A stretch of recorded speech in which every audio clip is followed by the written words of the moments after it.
like a fairy tale. It's a phenomenal story. It makes him look absolutely fantastic. How often do you get a chance to become a legend in your own hometown and home state? The last sentence is the only sentence that really matters. I'm coming home. I'm coming home. I'm coming home. I'm ready to accept the challenge. I'm coming home. Our next guest, drafted 4th overall by the Cleveland Cavaliers way back in 2011. We welcome in power forward for the Cleveland Cavaliers, Tristan Thompson. How are you? I'm doing good, Carrie. How you doing? I'm doing well. This is your first time here. How do you feel? Feels great. Well, you know, up early, hanging out with you guys. It's a pleasure. Can I borrow that? Let me say this. Let me say I this. like that. Let me say this. Let me say this. This brother right here, I want everybody to know because the jacket is fly. Uh-huh.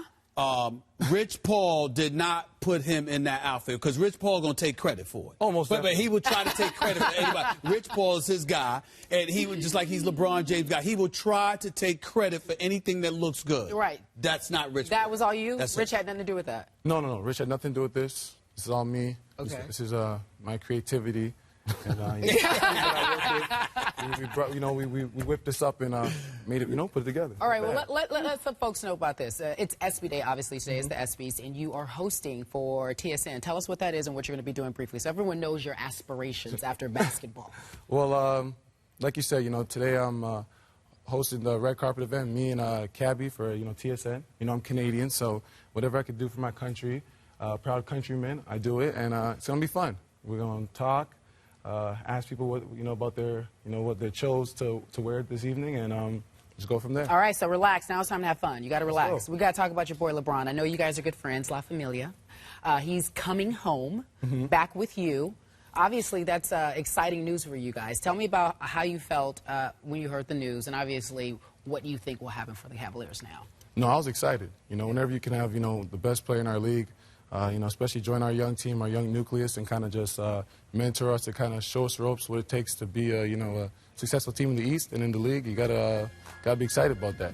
When did you get the sense that it was possible that LeBron would be coming back home to Cleveland? Was it when the announcement came down, or did you get a sense beforehand that it was possible that it would happen? No, I was shocked like everybody else. During the time I was in Las Vegas for the summer league.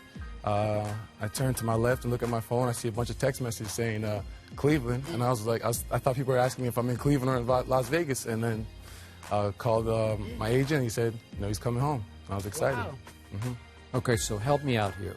I look at what you did have on your roster last year, which did include, obviously, a Luol Deng and a Jarrett Jack and a C.J. Miles. We could go on. Players aren't there now. You went, if I'm not mistaken, 33-49 last year. Yep. What was wrong with that roster, or the coach? What didn't happen last year? I think the only person who could put the finger is ourselves. Our GM, our Coach Brown. They did what they had to do to put us in a situation to win. It's up to us as players to come out and execute. We felt as a team that we underachieved, and we felt that we let the city down and ourselves down as players. Last season. So we used that as motivation, and then having Coach Blatt on the roster now and some of the new pieces, we're excited, and, it's time to get back to work. Okay, so with LeBron, and let's say there's no Kevin Love, but what's fair for us to expect from your team next year with LeBron? I think you can expect teams to compete every night. We're going to come out each and every night to compete. We're going to put our hard hat on, punch in the clock, and put ourselves in a situation to win. If that leads to, top 5 in the East or, wherever it leads us to as a result, as long as we put, our best foot forward, we got to live with the results. I am a Kyrie Irving fan. I think the brother can ball big time. But you do hear from time to time that he needs to be a better leader, that LeBron needs to have a profound impact on his mental approach to the game. And I think that he's the key to y'all being a very good team or an elite team. Talk to us about Kyrie Irving and what you guys think about him. Well, he's the head of the snake. He's our leader, and as a point guard, he's, our coach on the floor. So, we have high expectations for him. Y'all also, he's 22. He's young, and we're all growing. We're all growing together. So, he's not a finished product. He's, we all got things we need to work on. For all of us, just different things. So, I think, this summer, he's realized he's got to take that next step.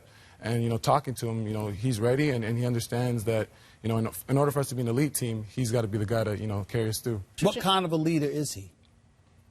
You know, like, is he outspoken? Does he get in guys' face? Is he quiet? Does he just perform on the court and lead by his... What kind of a no, leader? he adjusts, you know, different players, you can approach them differently. You know, for me personally, I don't mind a guy yelling in my face, telling me, come on, T, let's go. You know, that kind of gets me going. That shows that you got the energy and you're ready to fight.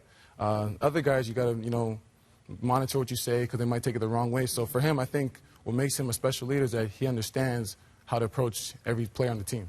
Have you talked to LeBron, and if so, what did he say since the decision? No, I told him I was excited. You know, I look at him as a big brother, a mentor, and so I was just telling him I'm ready to just, you know, get with him and build that chemistry and get ready for the season. What did he say to you? He said, let's go. Okay. What was your view, speaking of Kyrie, of the friction between Kyrie and Dion Waiters, another gifted player? There's no friction. You know, myself, Dion, and Kyrie, we've all played with, you know, AAU and all grew up high school together. So there's always understanding with everybody. You know, as players, we all want to make each other better. I think the whole media kind of played it up to make it think that there's riffraff between them. But, you know, they're one of the closest guys. They sit beside each other on the bus, talk, make jokes. So there's no beef or dilemma between them. I want to say this not for what the we record. understood. It certainly wasn't me because I like Dion Waiters. I like his So do I. feistiness. I like he's a rough rider.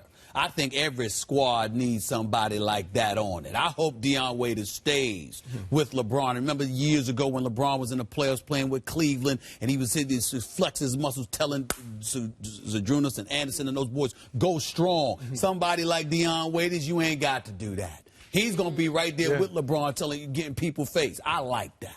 Keep him. Keep Dion Waiters. It's a guy, yeah. No, Okay, another guy I like is Mike Miller, and you just added him. And he had chances to go for more money to other places. He loves LeBron. Obviously, they won together. In fact, what did he make? 7 3-point shots in that in the closeout game? Yes, it was. So, do you have a feel for what he can do for you? Oh, he's going to make our job easy. Whenever you have, you know, shooters on the court, it keeps the floor spread. And for me, you know, going up in a pick and roll for, you know, either Dion, Kyrie, or LeBron, if you have Mike Miller in the corner, you got to honor that. You can't help off too much because, you know, a 3-point shot's like a layup to him. It's going down. Yeah. I wish y'all luck because I got y'all as the number 2 to the 3 seed in the Eastern Conference. I got Chicago a little bit better than y'all right now, but that's about it. I think it's between. You know what? I got y'all at number 2. Indiana lost Lance Stevenson. Oh, so you have. I got y'all at number 2 now. Okay. I think that. Now. I think Indiana takes us at least a slight step back, losing Lance Stevenson. I think that could be a mistake on their part. I agree with you on that. Yeah. I think that was advantage Cleveland. Yes.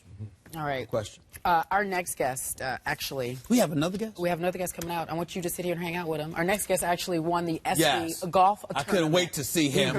He won the tournament. He won the golf J.R. Smith, ladies and gentlemen. Now, you guys are buds, right? Yeah, we're the same high school. You went to the school alumni. Oh, I didn't know that. I didn't know that. How are you, darling? Good to see you. It's been a while. Play golf. You guys, What's since up, JR and Tristan are friends, we're going to play a little video. We'll talk about it after the break. Let's take a look. You guys see this? Y'all remember that? Oh, hold on.